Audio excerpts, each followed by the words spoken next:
लफा माशूक, आशिक को खंबे पे चढ़ा दिया, मोहब्बत का ये सिला दिया। शोले के सुरमा भोपाली यानी जगदीप, असली नाम सैयद इश्तियाक अहमद जाफरी। मगर हमारा नाम भी सुरमा भोपाली ये नहीं है। नमस्कार, आप देख रहे हैं की मीडिया और आज हम जिस शख्स के किस्सों की चर्चा कर रहे हैं वो बतौर बाल कलाकार फिल्मों में आए और 7 दशक के एक्टिंग करियर में 400 फिल्में की। गद्दे में आए के पॉलिश ना कराए के चले नहीं जा। लेकिन क्या आप मानेंगे कि ये महान कलाकार एक वक्त सड़कों पर साबुन और गुब्बारे बेचा करते थे। माँ ने अनाथ आश्रम में काम करके उन्हें पाला। कैसे भारत पाक बंटवारे ने जगदीप साहब की जिंदगी बर्बाद कर दी थी। कैसे एक रईस घराने का लड़का अपनी माँ के साथ सड़कों पर सोने को हुआ मजबूर। कैसे रोने के कारण बन गए ये महान एक्टर। कैसे 3 रुपए और एक डायलॉग ने बदल दी जगदीप साहब की किस्मत। क्या है इनके 3 शादी का दिलचस्प किस्सा। क्यों अपने से 33 साल छोटी लड़की से जगदीप साहब ने की थी शादी। क्यों अपने पिता जगदीप से इतनी नफरत किया करते थे जावेद जाफरी। जानेंगे और भी बहुत कुछ, लेकिन उससे पहले अगर अभी तक आपने इस चैनल को सब्सक्राइब नहीं किया है तो प्लीज सब्सक्राइब कर लें।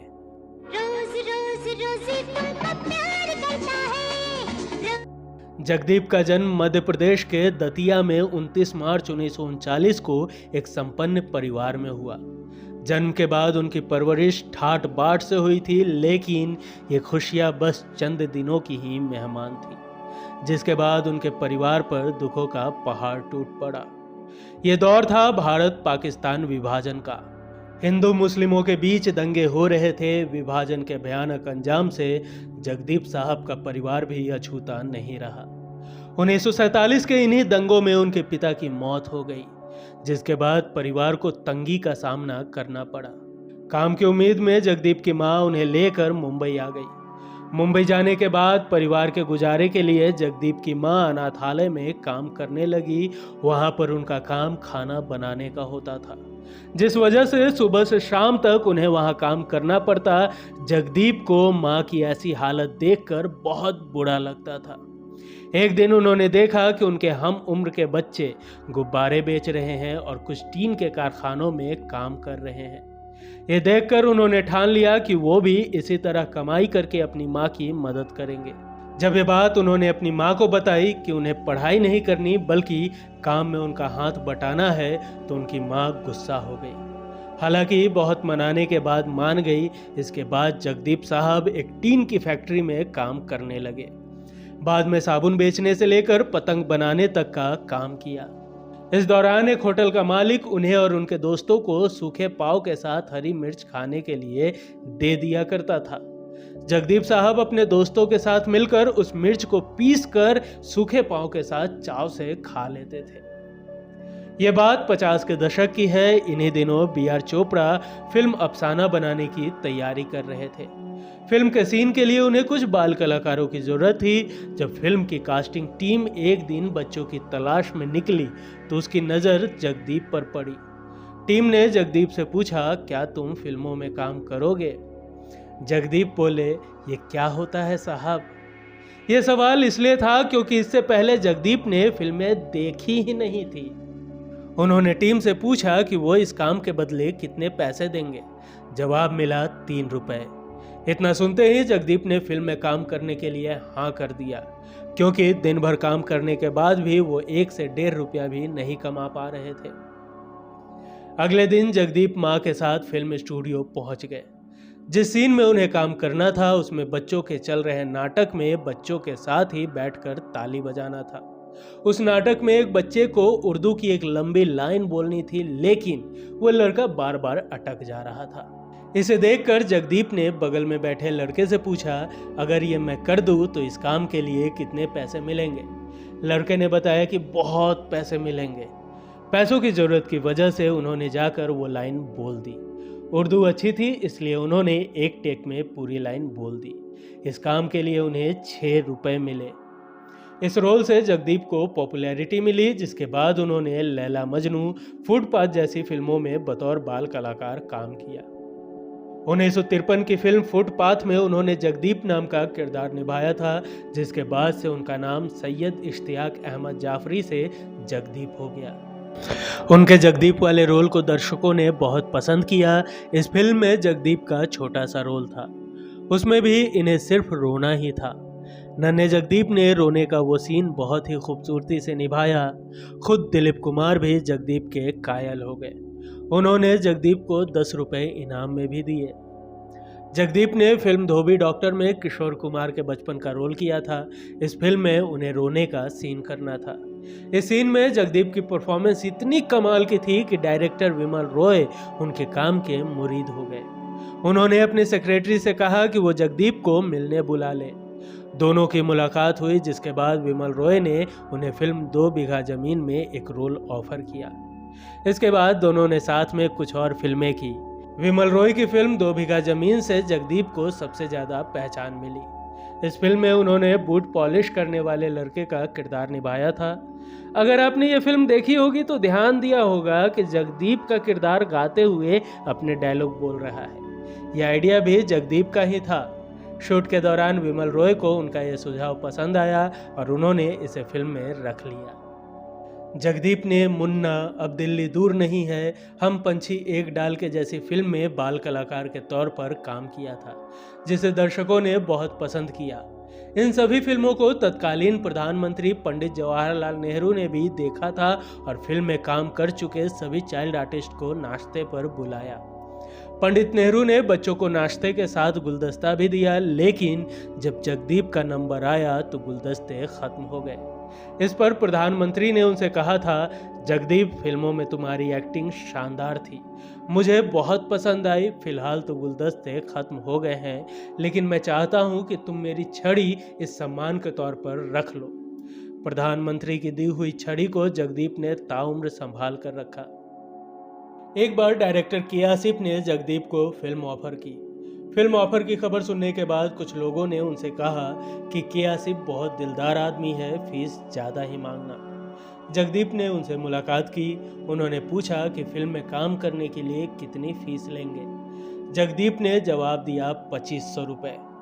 इस पर के आसिफ बोले, तुम्हें अपनी सही कीमत नहीं पता है, इस रोल के लिए मैं तुम्हें 3500 रुपये दूंगा।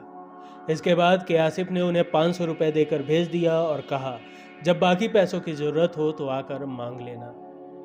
कुछ दिनों तक फिल्म की शूटिंग चली। इस दौरान जब भी उन्हें पैसे की जरूरत होती थी वो के आसिफ से जाकर मांग लेते। उनकी इस हरकत से के आसिफ का नौकर बहुत गुस्सा होता था।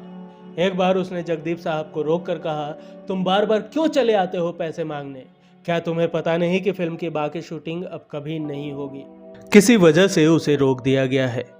यह सुनकर जगदीप को बहुत बुरा लगा कि फिल्म बंद हो जाने के बावजूद के आसिफ उनकी मदद करते रहे। इसके बाद उन्होंने फैसला किया कि वो दोबारा कभी भी पैसे मांगने नहीं आएंगे। हालांकि एक दिन उन्हें कुछ पैसों की सख्त जरूरत थी। आखिरकार उन्हें मजबूरी में के आसिफ के पास आना पड़ा, क्योंकि उन्हें पता था कि इस मुसीबत के समय में वही उनकी मदद करेंगे। वो गए और के आसिफ ने उन्हें 50 रुपए दे दिए। फिर उनके नौकर ने जगदीप को टोका और कहा, तुम फिर आ गए? के आसिफ और उनकी पत्नी के पास यही 50 रुपए थे जो उन्होंने तुम्हें दे दिए। इस बात का पछतावा जगदीप को ताउम्र रहा। इस घटना को याद करते हुए वो अक्सर कहते थे कि के आसिफ जैसा महान और दिलदार डायरेक्टर ही मुगले आजम जैसी फिल्म बना सकता था। 1968 की फिल्म ब्रह्मचारी में जगदीप ने पहली बार कॉमेडी रोल किया था, जिसके बाद से उन्हें कॉमेडी फिल्में ऑफर होने लगी थी। फिल्म शोले में जगदीप सुरमा भोपाली के रोल में दिखे थे। ये रोल इतना पसंद किया गया कि जगदीप को लोग सुरमा भोपाली के नाम से जानने लगे। वहीं उनको ये रोल मिलने का किस्सा भी बड़ा मजेदार है। दरअसल सुरमा भोपाली का किरदार भोपाल के फॉरेस्ट ऑफिसर नाहर सिंह पर आधारित था। भोपाल में अरसे तक रहे जावेद अख्तर ने नाहर सिंह के किस्से सुन रखे थे, इसलिए जब उन्होंने सलीम के साथ फिल्म शोले लिखना शुरू किया तो कॉमेडी के लिए नाहर सिंह से मिलता जुलता किरदार सुरमा भोपाली तैयार किया। एक दिन जावेद अख्तर ने उन्हें फिल्म शोले की कहानी सुनाई। जगदीप को लगा कि दोस्ती की वजह से उन्हें काम मिलेगा, लेकिन ऐसा नहीं हुआ। फिल्म की लगभग पूरी शूटिंग हो गई, तब एक दिन अचानक डायरेक्टर रमेश सिप्पी का फोन आया। उन्होंने जगदीप को फिल्म में सुरमा भोपाली का रोल ऑफर किया। इस पर जगदीप ने कहा कि फिल्म की शूटिंग तो पूरी हो गई। तब सिप्पी ने कहा कि अभी कुछ सीन्स की शूटिंग बाकी है। इसके बाद उन्होंने सुरमा भोपाली का रोल निभाया, जो आज भी अमर है। शोले और सुरमा भोपाली का रोल दोनों ही हिट रहे। इस सक्सेस के बाद जगदीप ने इसी किरदार पर फिल्म सुरमा भोपाली बनाने के बारे में सोचा। उन्होंने ये फिल्म बनाई भी, जो 1988 में रिलीज हुई। ये भारत के बहुत से राज्य में फ्लॉप रही, लेकिन मध्य प्रदेश में इस फिल्म के प्रशंसक बड़ी तादाद में रहे। फिल्म सुरक्षा की शूटिंग के दौरान जगदीप का गला खराब हो गया था। कई दिनों के आराम के बाद भी कोई सुधार नहीं हुआ। आखिरकार मेकर्स ने उन्हें उसी आवाज में डायलॉग बोलने के लिए कहा। जब फिल्म रिलीज हुई तो दर्शकों को दबी आवाज में जगदीप का अंदाज काफी पसंद आया। इसके बाद कई फिल्मों में इसी तरह से दबी आवाज में डायलॉग बोलने के लिए कहा गया। किस्सा यह भी है कि धर्मेंद्र को पुराने सिक्के जमा करने का बहुत शौक था। इस वजह से जगदीप उन्हें अठन्नी चवन्नी के सिक्के दिया करते थे। इस बात का खुलासा खुद धर्मेंद्र ने एक इंटरव्यू के दौरान किया था। उन्होंने बताया था कि जगदीप ने मुझे कुछ पुराने सिक्के दिए, खासकर अठन्नी लाकर मुझे दी और कहा, पाजी मुझे पता है कि आपको पुराने सिक्कों का बहुत शौक है। बाल कलाकार से शुरू हुआ जगदीप का करियर बिना रुके हीरो के पिता तक चली। 2012 की फिल्म गली गली चोर है जगदीप की आखिरी फिल्म रही। इसके बाद उन्होंने फिल्मी दुनिया को अलविदा कह अपने परिवार के साथ वक्त गुजारने लगे। जगदीप की पर्सनल लाइफ भी कम फिल्मी नहीं है। उन्होंने 3 शादियां की थी, जिससे उन्हें 6 बच्चे हुए। पहली शादी हुई थी 18 साल की उम्र में नसीम बेगम से, जिससे इनकी 3 संतानें हुए थे, हुसैन जाफरी और बेटियां शकीरा सफ़ी और सुरैया जाफरी। लेकिन जगदीप के पहले बेटे हुसैन जाफरी 1909 में ही गले के इन्फेक्शन के कारण इस दुनिया से रुखसत हो चुके हैं। जाफरी के दूसरी बेगम का नाम था सुगरा बेगम। इनसे जगदीप के 2 बेटे हुए, जावेद जाफरी और नावेद जाफरी। ये दोनों ही फिल्मी दुनिया के मशहूर नाम हैं। जगदीप का तीसरी पत्नी से शादी करने का किस्सा भी अलग ही है। रिपोर्ट्स के मुताबिक जगदीप के बेटे को लड़की वाले देखने आए थे, लेकिन बेटे नावेद को शादी नहीं करनी थी। जिस लड़की का रिश्ता आया उसकी बड़ी बहन जगदीप को पहली नज़र में ही पसंद आ गई। उन्होंने उस लड़की को प्रपोज भी किया, जिसके बाद दोनों की शादी हो गई। इस शादी से उन्हें बेटी मुस्कान जाफरी थी। जैसा कि हम सब जानते हैं कि जगदीप के दूसरे बेटे जावेद जाफरी भी फिल्म इंडस्ट्री से जुड़े हुए हैं। मीडिया रिपोर्ट्स का दावा था कि जावेद जाफरी और जगदीप के बीच रिश्ते अच्छे नहीं थे। वजह यह थी कि एक समय ऐसा था कि जगदीप बहुत ज़्यादा शराब पीने लगे थे और उन्हें जुए की भी लत लग गई थी। उनकी ये आदत जाफरी को बिल्कुल भी पसंद नहीं थी, जिस वजह से आए दिन उनके बीच बहस होती रहती थी। उन्होंने जगदीप को बहुत बार मना भी किया, हालांकि कुछ समय बाद दोनों के रिश्ते पहले से बेहतर हो गए थे। 81 साल की उम्र में जगदीप बीमारियों से जूझ रहे थे। कोरोना लॉकडाउन के दौरान वो काफ़ी कमज़ोर हो गए थे। आखिरकार 8 जुलाई 2020 को वो अपने पीछे 6 बच्चों और नाती पोतों से भरा परिवार छोड़कर दुनिया को अलविदा कह गए। जगदीप ने ताउम्र अपनी मां को ही अपने स्कूल माना और उनका जाना जगदीप की ज़िंदगी का सबसे बड़ा सदमा था। दोस्तों, वैसे तो जगदीप साहब उर्फ सुरमा भोपाली के कई सारे किस्से हैं जो आपको फिर कभी सुनाऊंगा। फिलहाल के लिए यहीं तक। आपको जगदीप साहब का कौन सा फिल्म बेहद पसंद है, हमें कमेंट कर जरूर बताएं। वीडियो पसंद आई हो तो एक लाइक जरूर करें। मिलेंगे अगले एपिसोड में फिर किसी दिलचस्प किस्सों के साथ। तब तक के लिए नमस्कार।